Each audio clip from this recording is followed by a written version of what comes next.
weapons and supplies, but you need a place to track your stuff, cause you're so disorganized. You click open the web page, you heard about a critical role, and now you're ready to kick some butt in a mine shaft full of no's. It's D&D, D&D Beyond, yeah, D&D, D&D Beyond.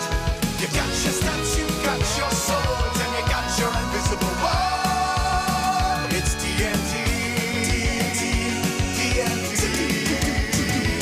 D&D Beyond.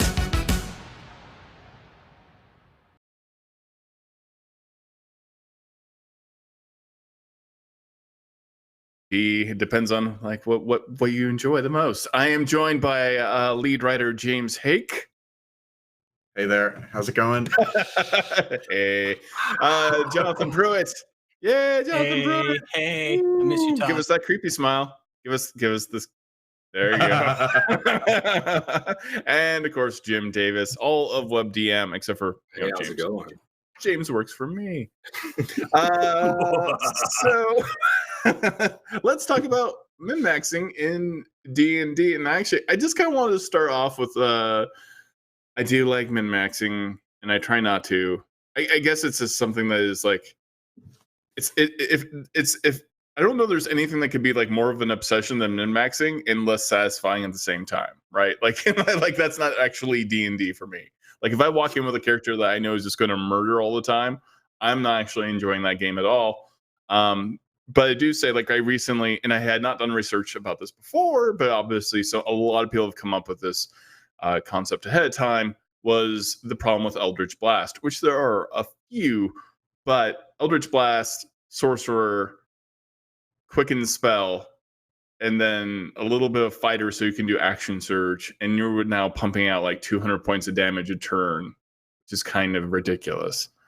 How do you approach min-maxing? First off, in your campaigns, how do you approach min-maxing, and how do you deal when maybe a player has broken the game? Jonathan, you go first. Unless Jonathan's the biggest the biggest person who's the problem. For me, as a longtime player who can't help but min-max, because what is min-maxing? Min-maxing is math. It is a simple equation that you are taking variables, putting them together to create a complete, final solution, final product. And for me, min-maxing makes my soul sing because it's balancing an equation. It's finding that perfect thing to that this synergizes with that synergizes with that, and I got all this covered. But the thing is, for me, is I always try, like, to me, min-maxing isn't like I want to be able to do this one hit that does X damage, and that's what I'm built towards. To me, that is a waste of min-maxing. To me, min-maxing is the most complete character possible, given rolling up, you only get to pick your race, your background, your class, but having something for everything, having something for social, something for helping explore, having something to fight, or having something for fighting, both melee and ranged, and just being a complete character. Because if you're not a complete character, then some people like that. Some people like having those holes that they need help with, and that encourages other players to jump in the party and help you out. But I don't know, like, I love it. So I don't discourage it at all. In fact, I encourage it. And I'd be like, well, if you do this, then you can get that, and that, but that's up to you. And I always try to make sure all my players know their options, but I never try to force anything on them. Right. I think that's really interesting, because when I think about min-maxing, I think about creating a character that's tremendously good at one thing, maxing out something, and really shoddy at another, like the minimizing. You create a hyper competent character in one area, and you just sort of assume that your area of incompetence will either be covered by your party or will never become a problem. In D&D, it's very easy to find a dump stat that you'll never use, like, charisma for a fighter or something like that. Yeah, that's the only time now. I remember when charisma was the dump stat, and now it's like, you gotta have it. You gotta have that charisma. There are more charisma-based casters and int-based casters in 5th edition. Yeah, I know. I'm not better. Sorry, continue, Joey. So min-maxing leaves kind of a bitter taste in my mouth because it feels like you're trying to cheat the system. But on the other hand, everyone min-maxes a little bit. You're not going to build your, archer with a really high strength score at the cost of your dexterity. That doesn't make any sense. You're shooting yourself in the foot if you're not playing at least a little bit optimally. Right. That was a good one. But on the other hand, I really like what optimization can bring to the table. Optimization, in my mind, is like trying to find what you were talking about, Pruitt, the maxing without as much of the minning, finding a complete and holistic character. Because being able to play a heroic, kind of sort of optimal character allows you to do the big, flashy, cinematic stuff that people think about when they talk about D&D. Because if you're supposed to be this big, scary bounty hunter, you're trying to play Boba Fett, for instance, and you can't hit your mark, then suddenly the fantasy of what you're trying to play just kind of falls away. Yeah. Are we talking Empire Strikes Back Boba Fett, or are we talking Return of the Jedi Boba Fett? Ooh, maybe you're right. Childhood Todd is still mad. Childhood Todd turned his back on Jordan. I can't do anything. To me, min-maxing is about taking the game part of RPG very seriously and treating it as a enjoyable component of the experience in and of itself. And I love that D&D has leaned heavily into the storytelling aspect of what RPGs can be. But that's not all they can be. And there is a game underneath there. And there's a lot of people that spend a lot of time thinking up components for that game that we then bolt on narrative elements to. I'm all for your game and your narrative like being this close, right? Like custom classes, custom feats, custom spells, abilities, all of it coming out of play. But like when I sit down, it's like Joey was saying, like when I sit down and I'm like, I'm gonna play a warrior. If I go more than a couple of sessions or more than a couple of fights without hitting something, I'm like, I might like my next level. We're doing something else. We're going Redemption Paladin, Tranquility Monk, because I have an idea of what I'd like in my head. And as long as I know that there are things that I could have done to maximize that experience is what I try to maximize myself, maximize that experience, then I'll feel like, well, I could have chosen something for like role-playing reasons. A lot of times I have that tension. Should I take this? Not just in D&D. I was doing it in Invisible Sun last year, a game that's not supposed to be power gamed really at all. And I was like, if I take this ability, it lets me planeswalk immediately. Anyway, and they're tough decisions for me as a player. I usually consult with the DM on it. Where's the campaign going to go? Largely what I'm looking for is I don't want to get in a situation where I feel like I have made a character that's mismatched for the campaign. Right. And that I have made a character that is mismatched for what I expect out of the experience. And those are the two times when I find myself like leaning into min-maxing because I want, I want those things to line up. I want a character that's meant for this game and that I enjoy playing. And I think a lot of times when I see people min-maxing, it's a problem. It's because they've got a different agenda for their game, and just nobody's talking about it. Yeah, they want that sorkin. Yeah, they want that sorkin. It's just dishing out, insane damage. Yeah. Like so, I've I actually have a character, Eberron, who would be a min-maxer. Like in like real life, he would figure out like the trickiest thing to do. And that's where I kind of came up. Well, I didn't come up with, but like I found the path towards the Sorlock in terms of like shooting, having agonizing blast and repelling blast, and then you shoot 4 of those beams, and then you quicken spell, and then you do it again, and then you do action surge, and then you do it again. and but what's amusing to me is the concept of each of those beams happening one over again at one person. Like it's like the overkill of like shooting someone. Can I tell you what I would do against that character? Can I tell you what I would do? Oh yeah, that's a 7th level character. I'm gonna show up with greater invisibility, and none of those beams are working. Yeah, and you could drop on anything, and that's what I mean. Like that's when I see those kinds of like I took 2 levels of this and 3 levels of that, and Warlock's always in the mix somehow.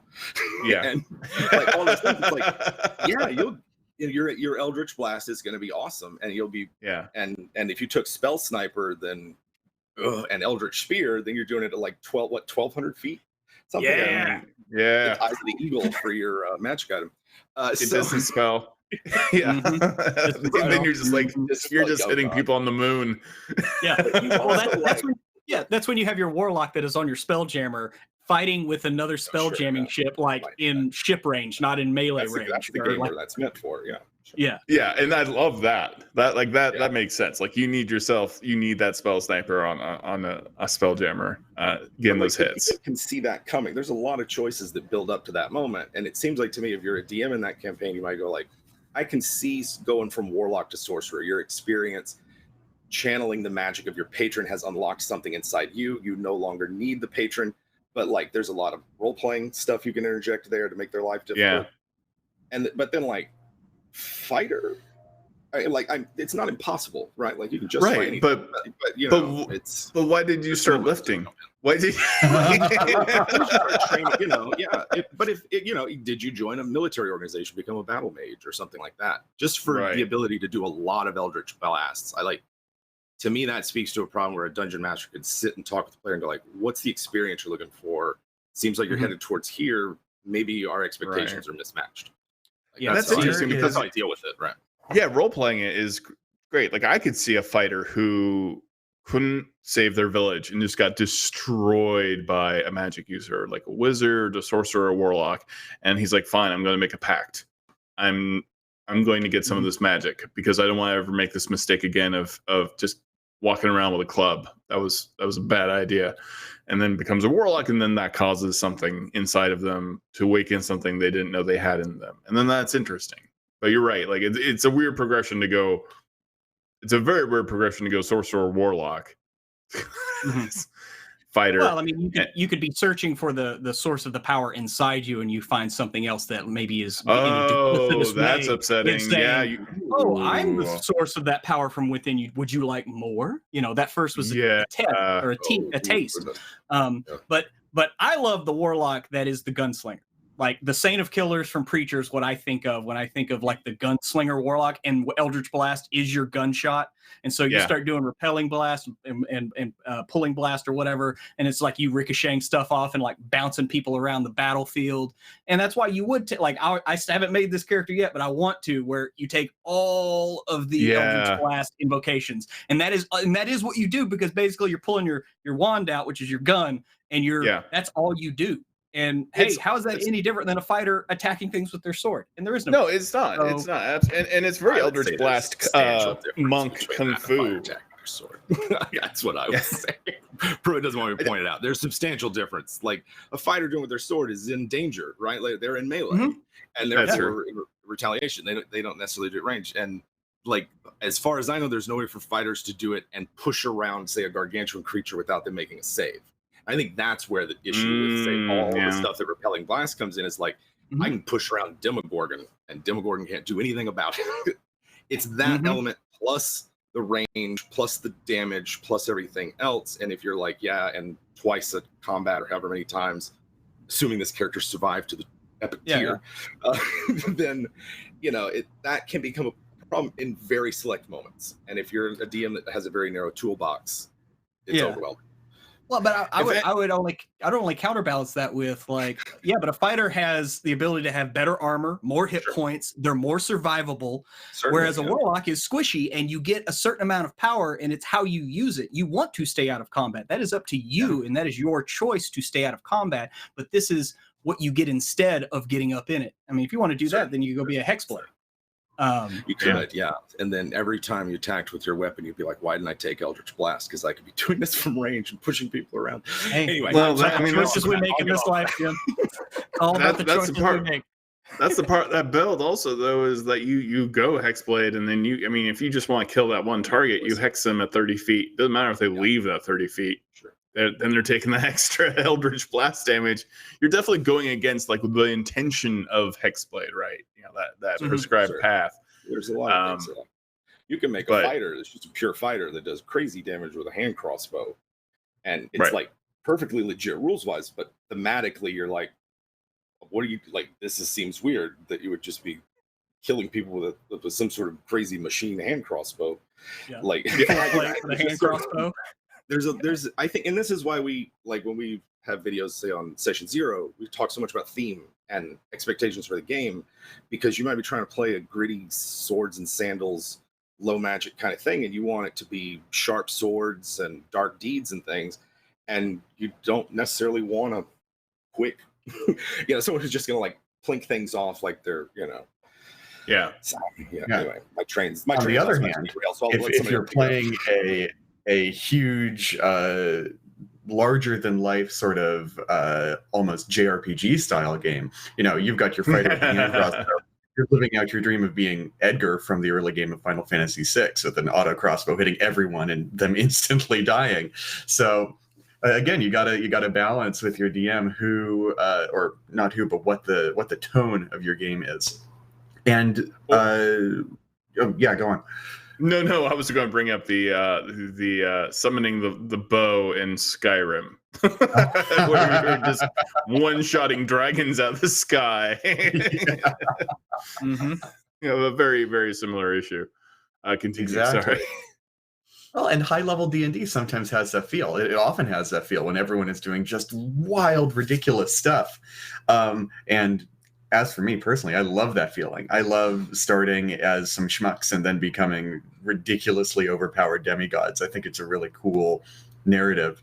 But not everyone comes to D&D with that in mind. And so that's actually one of the biggest tricks for new DMs. I think that optimization or min-maxing on a player side can be a real challenge for your DM, because suddenly they have to deal with the fallout of that. The encounter math is built around, an average player character. And an optimized player character can be way out of the bounds whatever a counter building math has to deal with. And once you start putting magic items on top of that, things just spiral out of control really, really quickly. That's one of the things that I've always just sort of eyeballed, right? It happens so much that I have very little idea of how to actually do the encounter math. I just make things really deadly, and I get this feeling that the PCs will prevail somehow. Do any of you have any suggestions on how to actually balance a party full of optimized or some optimized, some unoptimized characters? I usually just start with adding 1 or 2 to the AC and using max hit points instead of the average. That's where I usually start. And I try that early, engage them, especially when you get close to the going to the next tier, like when you're at 4th level, about to go to 5th, really throw kind of a hard encounter at them just to see, they're right there. They don't have 2 attacks yet, but they got all their hit points. They got a few abilities. They got an ASI. Go ahead and throw a pretty tough encounter at them. And that's when I usually try to gauge how powerful they really are, right before they're about to go to the next tier.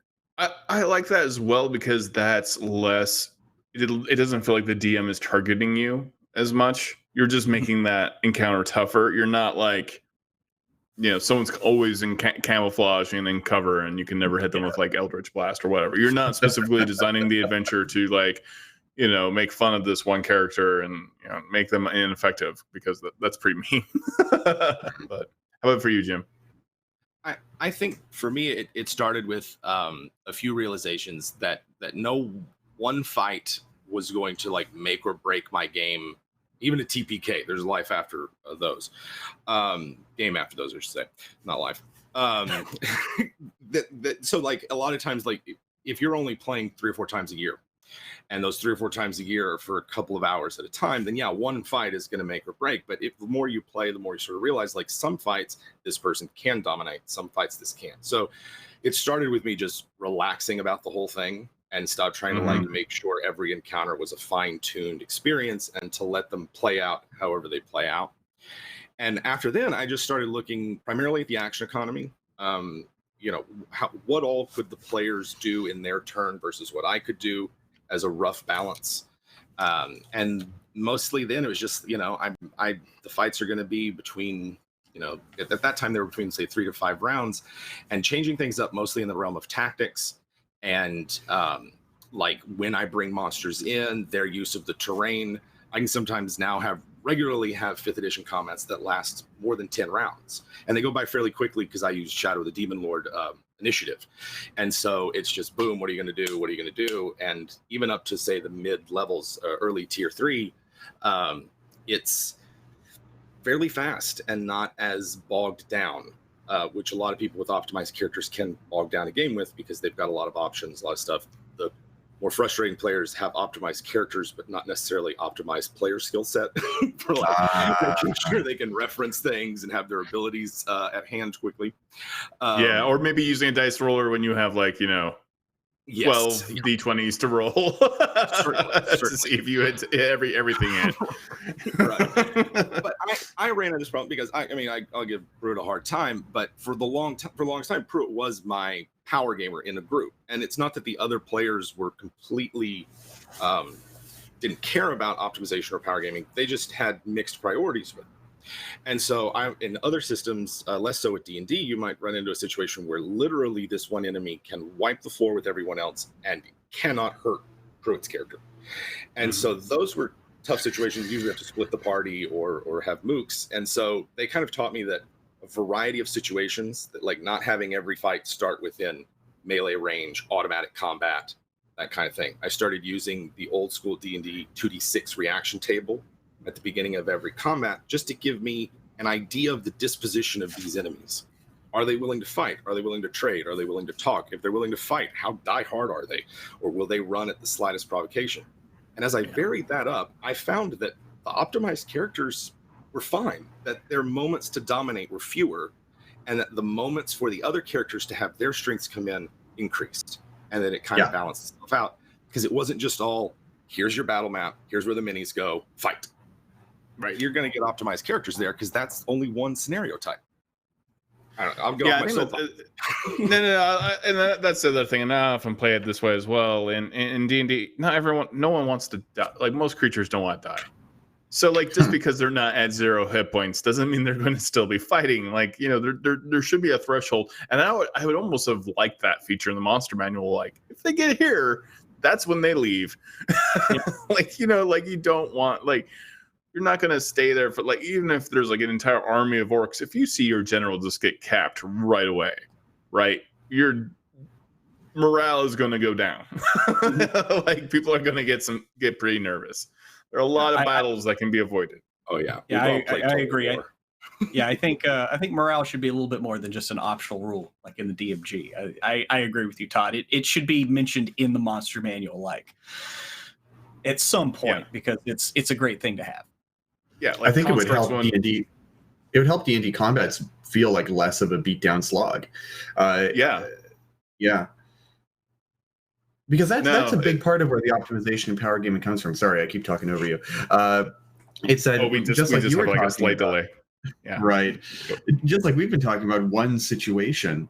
If you always start your combats in melee combat, people will learn to expect that and build their characters for it. Just like if you have every fight be a beat down, knockout, slug down, then they're going to optimize their characters around that. What about characters who, a bard who optimizes his character around talking monsters down or forcing monsters to flee, something like that.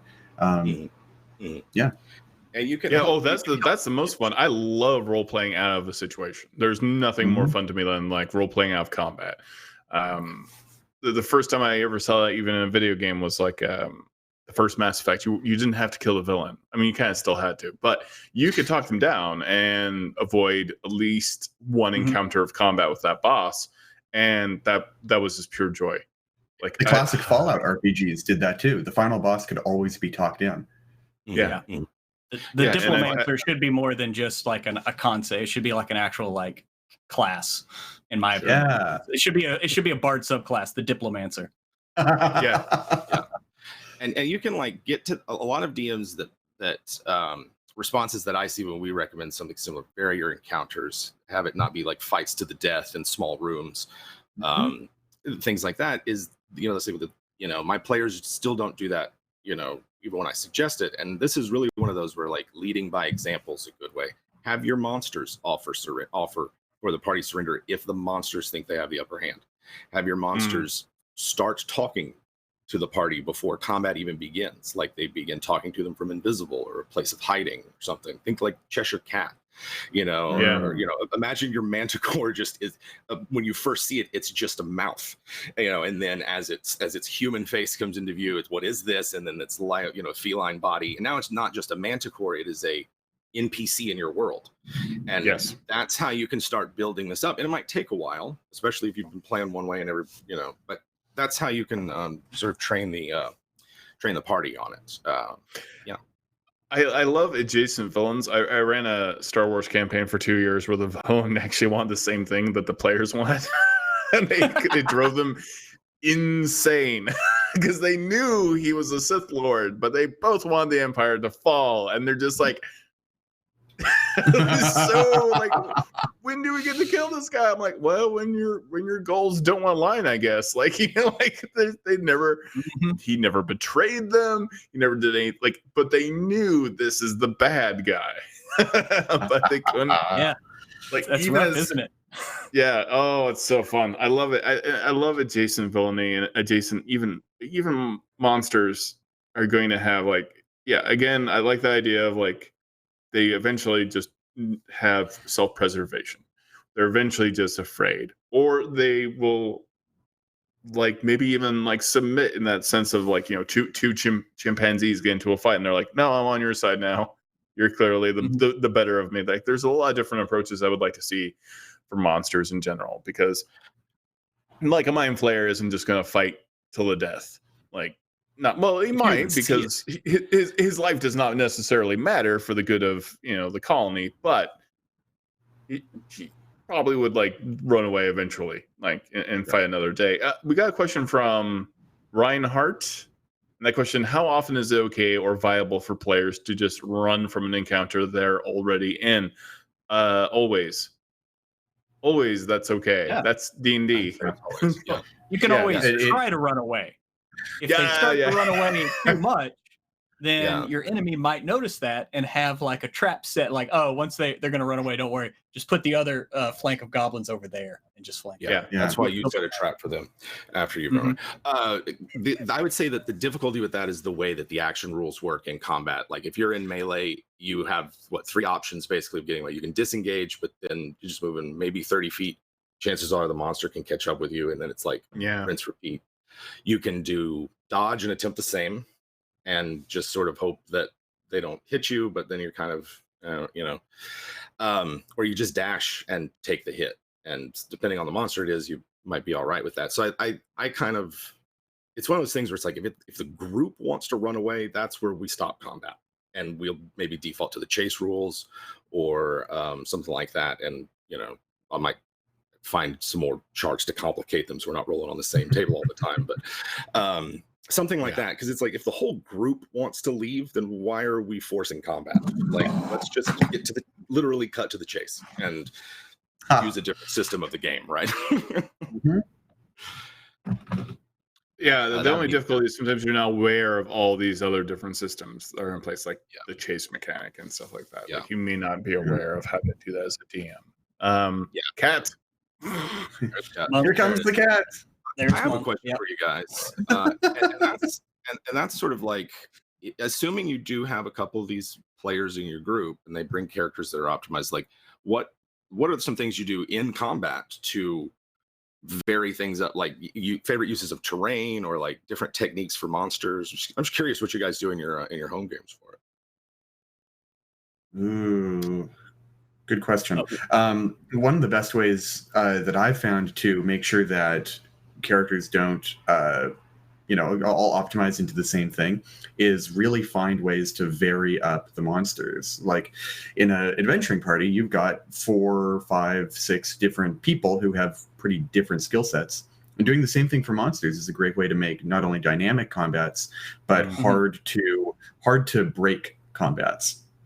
And often it also winds up being, how in Marvel movies, the villains always seem to be kind of like the hero, but evil a little bit. Having monsters that do that, in every Marvel movie, it gets a little tired after a while if you just have, the evil Iron Man show up. But if you're having a fight with monsters, having your enemies feel like they have a trait that one of the characters have that gets turned against them. That's a really good moment, and it's a moment where you can say to your players, like, you like optimizing? Watch this. Watch this. These guys have got their tactics all figured out too. Oh yeah, like the adventuring party that's better than your adventuring party. I have literally done that in my Starbound campaign, where they're all like using psionics, but it's a version of each player basically using the mystic rules, and they did not. They did not like, the one time we had a knockdown drag out, like 2 people dropped in the fight, and like, okay, Claire, go ahead and throw up your spiritual weapons and spirit guardian. Now I'm going to knock you out and grapple you while you're unconscious, and all your spells go away, and now you're grappled and completely taken out of the fight. And it's just like, this is what happens. This is life in D&D. Well, I think that's what's great about it, is doing the unexpected. For like how I handle things is I almost always homebrew my creatures, or I make sure the creatures do something they didn't expect. I recently had a Kraken that wasn't actually trying to attack. I built it up, and the Kraken came ashore, and it was running. And they had even attacked the Kraken, then they felt bad for the Kraken, and they actually healed the Kraken. Which didn't work because it actually was in the middle of Ceremorphous. I can't say it right. It basically was the turducken of D&D, and it was a Kraken that became a Mind Flayer. So just got gross. Got really scary and gross. It's like, what if you put one of those brainworms in a Titan? Yeah. That's just I know it always says. I know Mind Flayers very very specifically say, they have to be in a sentient humanoid. I'm like, that's so boring. I want to see. Sorry, I want Mind Flayer wolves, and like I think eventually they're going to make some really gross stuff. And I actually wish they had more gross Mind Flayer subordinates, right? Like if the Gith exist, and all these other not kobolds, but Kuatoa exist, then there's got to be some other weird stuff beneath the water. And heck, in previous editions of D&D, we had ropers that were infused with Mind Flayer tadpoles. We have Neolithids, the purple worms with Mind Flayer stuff. I think we had a Mind Flayer dragon at some point. So, it's extract your brain by a dragon. That is just like, that's not even like slow. That's just just pops everything right out. But you're bringing up a good point, because like custom monsters can really target the min of the min-maxed character build. I like hitting players where they don't necessarily expect it, like attacking their character's beliefs, ideals, and flaws. Like going toe to toe with this demon changes you. Like you might have defeated its earthly form, but it gave you a new flaw. Like how you can get rid of that? or like I don't necessarily. I shied away from going after like character NPCs that are connected to the character, just because I don't want to do anything to discourage them in the first place. But you can, apart from say kidnapping or murdering their loved ones, you can like subvert them, mess with them. A fun one is sort of like turn their, like, use a doppelganger or some kind of mind control sort of turn against them. It's a way of like taking their that particular character's dominance of an encounter and shifting the focus away from the individual encounter to the campaign, where you're like, listen, I'm the DM here. I've got all kinds of wizards and spellcasters and demigods at my disposal to mess with you and hinder your life. Like whatever you do in an individual fight I've got infinite number of goblins. Like, I have my imagination. Everyone in your life is a doppelganger, or just something crazy. There are things I have done to players. I've done things to players where they were in a campaign and everyone was fake the whole time. Like stuff that will, like, my players never trust me ever again. Yeah, I do terrible things. Star Trek Enterprise series finale them. Oh man. Oh yeah. No, I'm not doing the Star Trek. Yeah. Oh yeah. Like I don't do like the Star Trek. Like I don't do Star Trek Next Generation. I do Picard spending the entire time learning to play the flute. Yeah. Oh my That's the God, campaign. so And then you pop out. Yeah. You know, You pop out and you're like, this brings up a really interesting point about optimization and the arms race between players and DMs. Because if you try to fight that fight, the DM will win, and you will have a bad time trying to do it. And the thing is, like, if you force the DM to put ever increasing odds against you until the point where it just becomes ridiculous, unbelievable, unfun, you've made a problem. And so if you're going to be optimizing, and if the DM, if you feel like you might be giving your DM a hard time, then you should talk to them about it. If, as a DM, your player is optimizing and you feel like they're giving you a hard time, you should talk to them. Figure out what you want out of the campaign. We were talking about this earlier, but as far as difficulty goes in your campaign, not just the tone and theme, if you really want a campaign where the players are doing their best to make powerhouse characters and you want to be hit with powerhouse encounters in return, then go for it. But if only one player in the party wants to do that, then you need to figure out how to actually make it work with them. Yeah, and you never want to get into an arms race with someone who has infinite access to all the monoliths in existence. So you're gonna Sorry, it is interesting. That's too many I arms. feel like it's a problem that like I fail fighters, and because I think I'm just currently there's a character who's playing a cavalier, and I don't feel like I give them enough cavalier things to do. Right? They don't have enough opportunities to be on a mount. They don't have enough opportunities to be really in physical combat, because it is a little bit more epic. It is like gods and monsters just walking in and out of your life, and when you're a fighter, I think the DM has to work to give the fighter something to do. Huh? What kind of mount? Well, right now they have a griffin, but that took some time to get there. Yeah. And actually, right now they're on top of a dragon, and I found some issues with the Cavalier rules where you can provide disadvantage, I think, to someone that is within 5 feet of the mount. When the or mount's with really you, big. with the you, not the mount. I'm like, yeah, but you're riding on a dragon, so now you're not a very good Cavalier. So I'm like, I don't know that that's like I bent the rule. I'm like, no, you can do it. You can do it within the sphere of the giant thing that you're riding. Well, see, now you just have everybody riding the back of the dragon too, getting that advantage because they're within 5 feet. Everyone stay close. Everybody rises out here. Enough saddles for all of you, so hang on. Yeah, very tight saddles. If you're riding a dragon, then you're committed to playing a certain level of D&D that accepts that dragon riding is a thing, and dragon, and that's that's just sort of it's I don't know. It's not going to last, by the way. It's not, You're not going to keep that red dragon. Just letting you know. No, of course not. Of course not. You borrow a dragon. You get a riff or something. But it's a group thing, and like when I see people either online or in comments to us or questions to us about complaining about power game or saying that it's ruining their games, it's almost always like, hey, have you talked about it? Have you discussed these things? Answer is almost always no. And sometimes there's not an opportunity. It might be at a pickup game, or it might be something like at your game store or convention, and you've just noticed a trend that people who have optimized characters also don't play as well with others. And I think it's because power gaming is an activity you can do by yourself.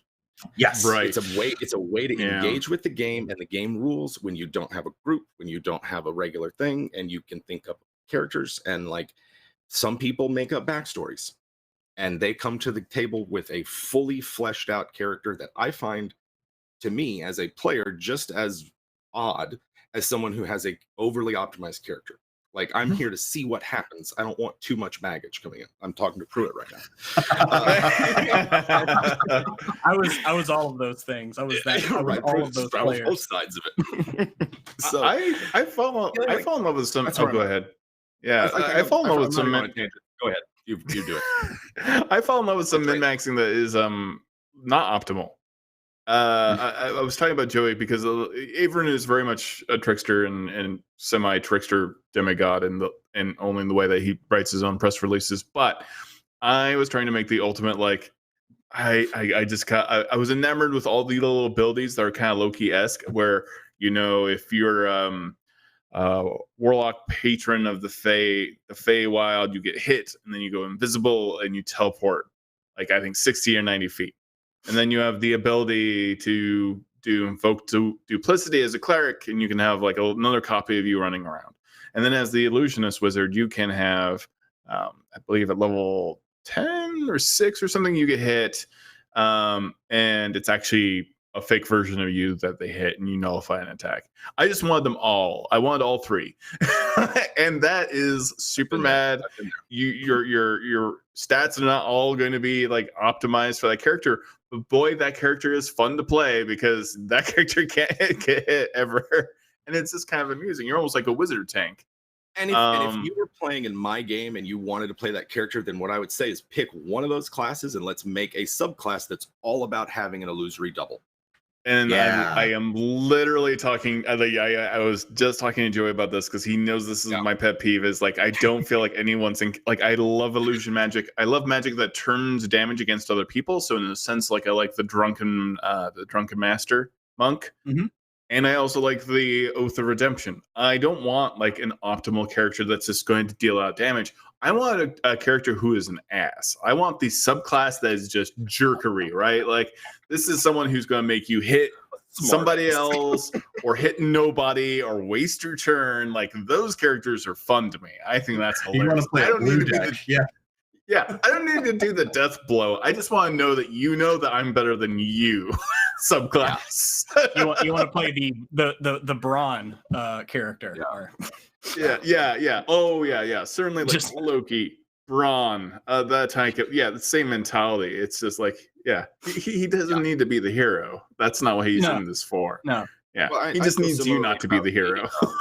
The warrior mage archetype, because when I think of a warrior mage, I go, well, I want stuff from Bladesinger and Hexblade and Lore Bard and Eldritch Knight, but I also think that the decision to split all of those things into different archetypes and different classes makes the game stronger. So like my instinct is to be like, gimme, but I don't necessarily think that should be in the core rule book, because I don't know that I think splitting all those things up, like you're talking about with illusion, there's different ways to make an illusionist. There's different ways to make someone who charms people.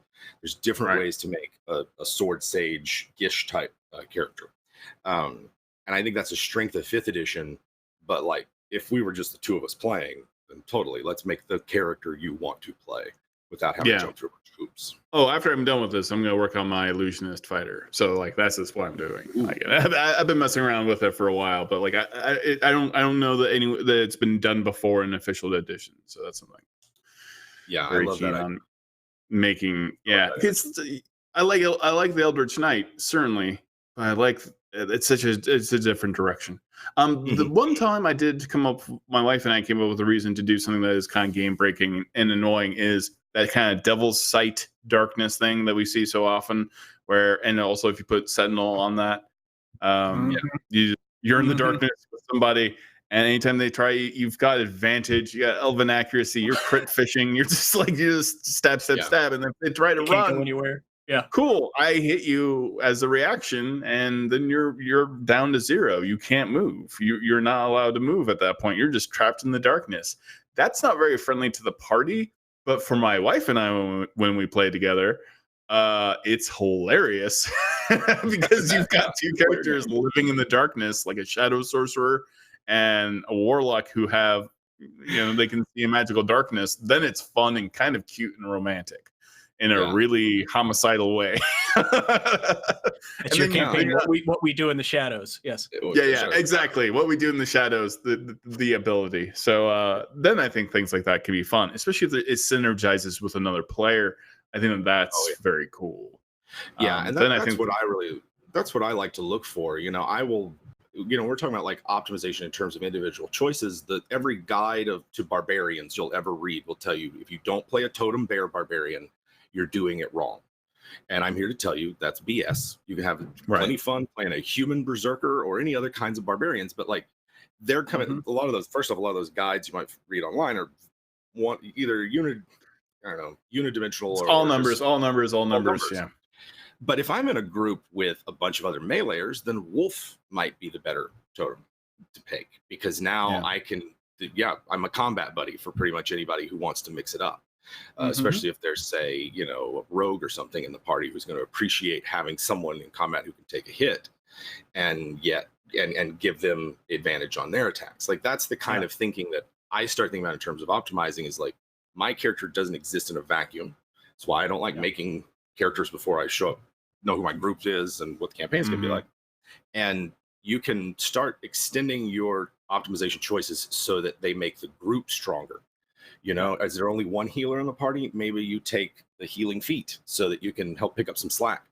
You know, in that department, they don't always have to cast their or use their spell slots for healing magic. Or, you know, is there no range support in the party? Maybe you make choices that sort of lean towards that and shore up that. So, like, thinking of your party as a whole and not just like you is also a way to like play nice with others and be an optimizer. And with the caveat that, you know, ask if your opinion is welcome before you give it to other players, because that's really annoying other players give us advice. Oh, definitely. Just blanket. And to piggyback on Jim's point, that's probably, I would say for me, the biggest evolution that I had in my game, or in my game personally, like going from a solo optimizer to actually like considering the whole group dynamic and just finding the perfect size brick that still scratched all the itches that I have while putting it in the party, and you build like this amazing thing. You know, I mean, like Jim said, go wolf totem. You know, if there's no bard, so there's nobody casting, you know, or there's no bard and there's no drow, so nobody's going to cast fairy fire. Okay, I'm going to give everybody fairy fire,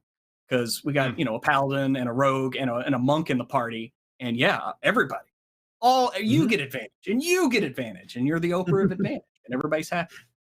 And in a really big way, min-maxing like that within the interests of your party not only makes the game more fun, it makes it more cinematic. Think about the Avengers. Team up, exactly. Iron Man can't do what the Hulk does, and the Hulk sure can't do what Black Widow does. So you need all those pieces working together to have a cool, not only to have a successful party, but also to have like an interesting story. Yeah, like again, Iron Man shooting a beam at Captain America's shield, you know, like hitting something behind him. That kind of stuff is the stuff that's actually really fun.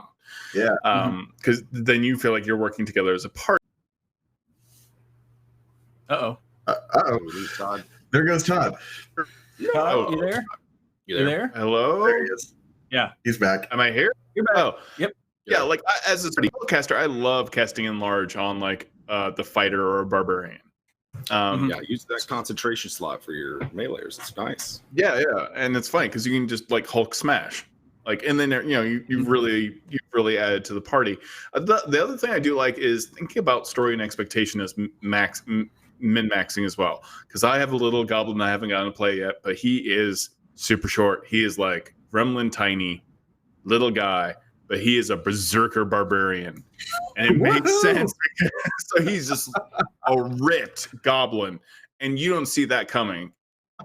You don't see him raging coming either. You're just like, is this really happening? Is this happening in the bar right now? And then you're dead because Fury of the Small barbarian, tiny little dude who's just like chimp strong, right? and that's a fun thing to play with as well. Is like, you know, you expect an elf to like have a long sword, right?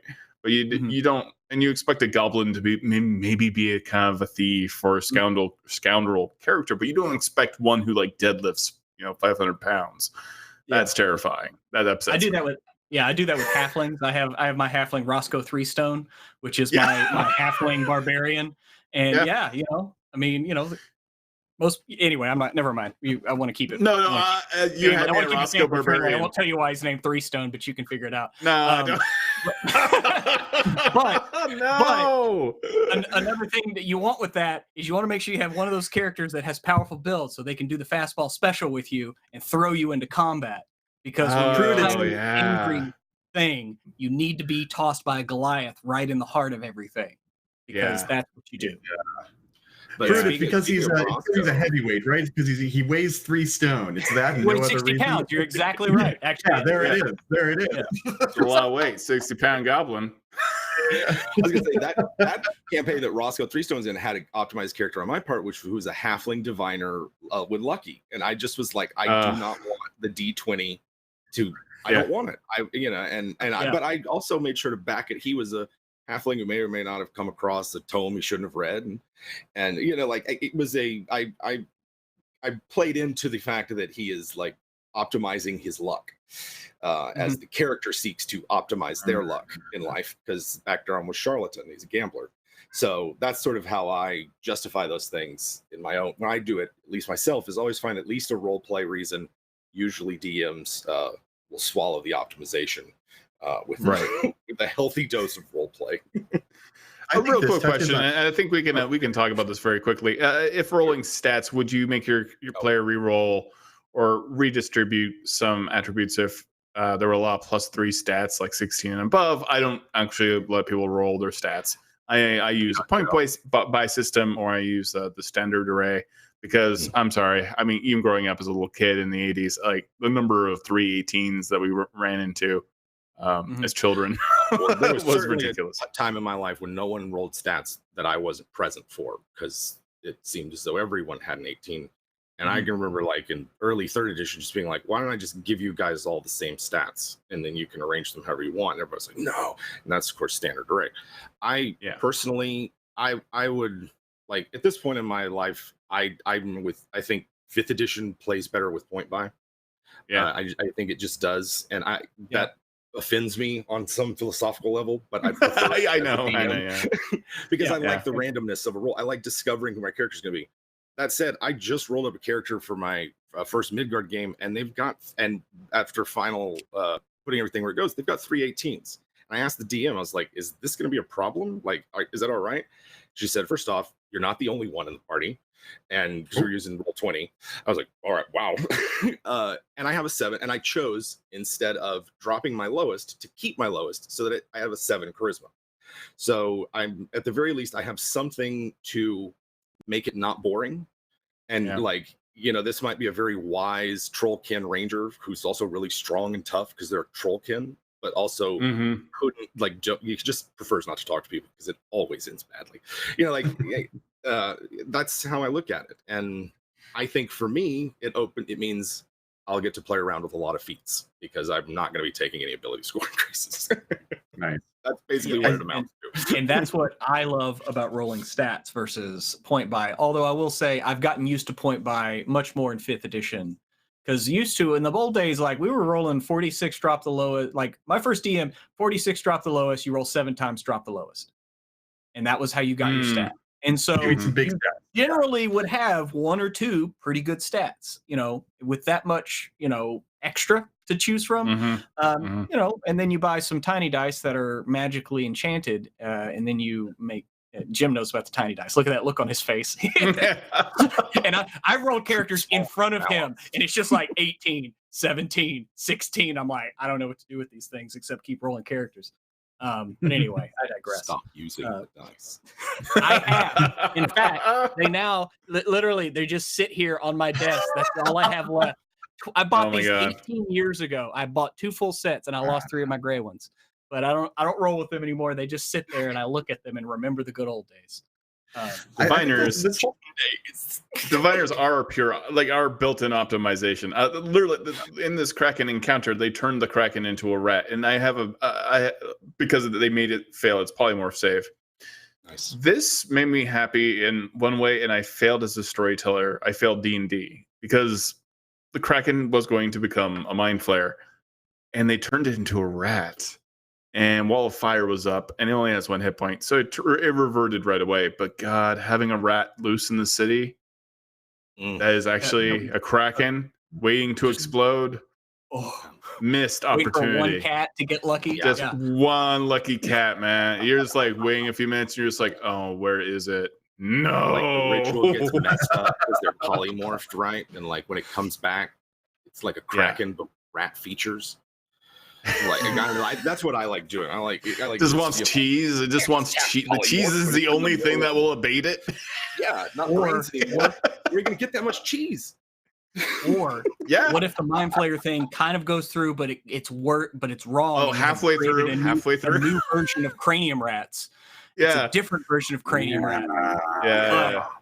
Still Oh, kind of yeah. go off the same base, and now you have rats going around like burrowing into people's ears and trying to eat their brains out and shit like that. Or I like got a new version. I got a couple of versions of cranium rats. I hope none of my players are watching right now, but there's going to be a cranium rat golem.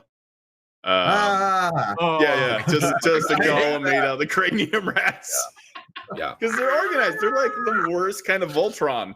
So you get enough of those guys together. I mean, they're interfacing. Like, there's nothing that can't be transformed from cranium rats. Yeah. I love that. Yeah, it's gonna get real upsetting. I can't wait for the next adventure. Let's see. Chat that we wanted to answer? Yeah, how often is it okay or viable for players to just run from an encounter? No, we already read that. What's your view on traps that destroy all of the characters' items? I love them. What do you mean? No, I love it because sometimes you do make the mistake of giving your characters magical items and then you pay for it later. And magical items are so hard to destroy. I'm all for it. I'm actually, you know what I really miss? A mechanic from first edition, second, and I think even third was level drain from Undead. I miss it so much. I'm putting it back in my game. I also think because I like it because I feel like level 20 is death. In some way, I know we're all kind of working towards level 20, but sometimes you don't want to give up on those characters yet. And it's fun to maybe like take a step back and like restart. I also like the concept of like maybe you 5 years have gone by and you have not been fighting and you're not in good shape. You know, if you look at Dragonlance, like Caramon, right? Becomes or Thor. Really, Thor. The most recent example of this is Thor from Endgame. You know, spoiler alert. But Thor ain't doing so great in Endgame, and he's not at his optimal. So he's got some levels to get back. I have often thought that D&D would be fun if the assumption was that levels were temporary and that and this can be a weird tangent, guys. Like, okay, go for it. You build up your experience and you build up levels, and that's why you can get, say, from 1 to 20 over the course of a summer camp. But like, if you don't keep that up, then it's going to settle back down. Maybe it doesn't settle back at 1, and there's sort of a ratcheting effect. But I kind of like that idea of like when a hero goes on a quest. It's the act of questing which prepares them for their thing. And then when they come back to the real world, like now I'm forming a whole campaign about it where you actually have to go to a mythic place and then back to the real world.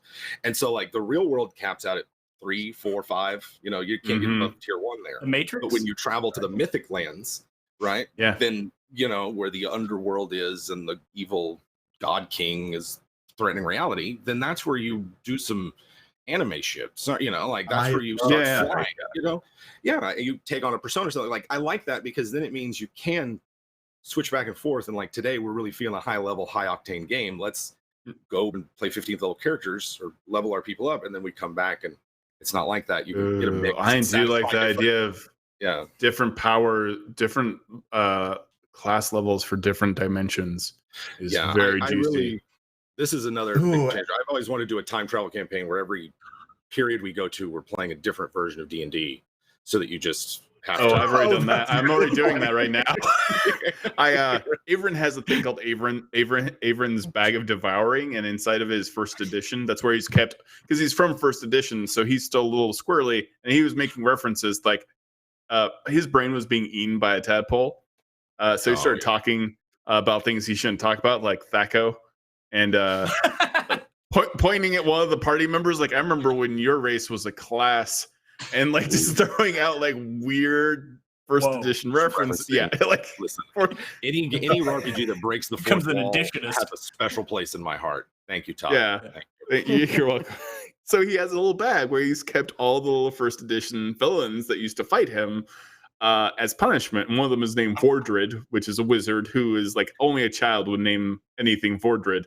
And all the orcs still are pigmen, and there's undead in there that can level drain. So it's like a definite threat. First edition is contained within a threat. And he has multiple bags with multiple editions. So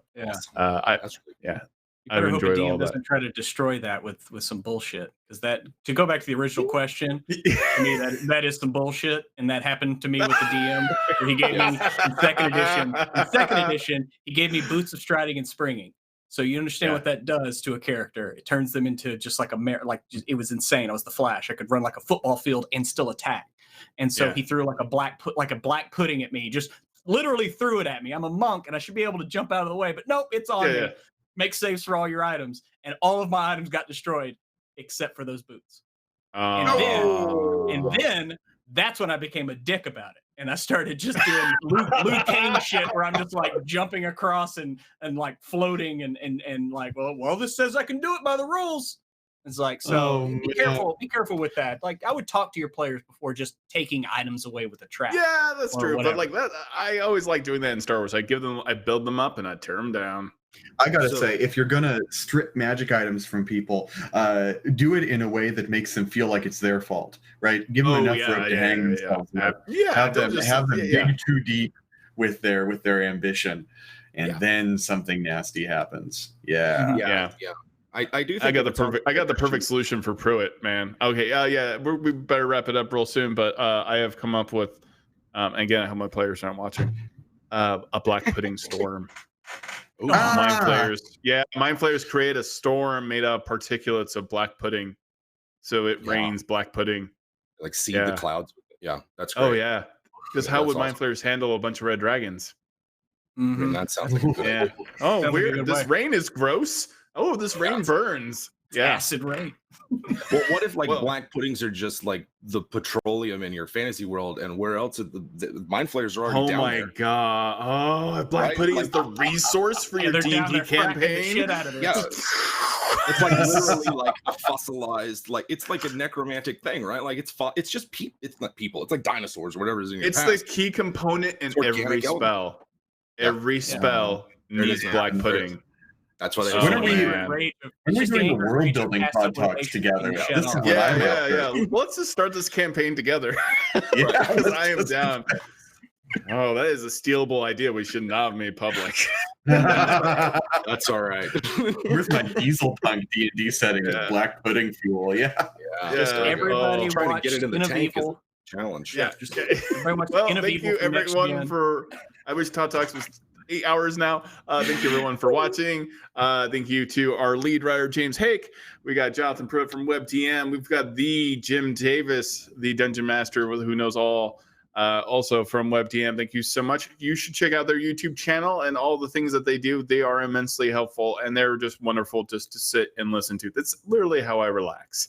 I play some WebDM, and it's a good way to spend the afternoon. Yeah, man, I could talk to you guys all day. Let's do it. Wish I could. Let's do it. Let's do it right now. All right. Thank you everyone for watching.